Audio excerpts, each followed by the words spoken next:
नमस्कार। ये हमारी मिसेज है। खांसी की बहुत दिक्कत थी, कई डॉक्टरों को हमने दिखाया।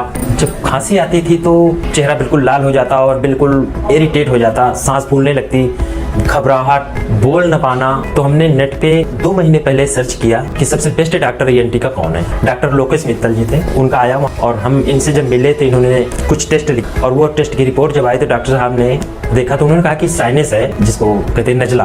और वो ट्रीटमेंट 1 महीने चलाए और आज हमारी मिसेज बिल्कुल ठीक है।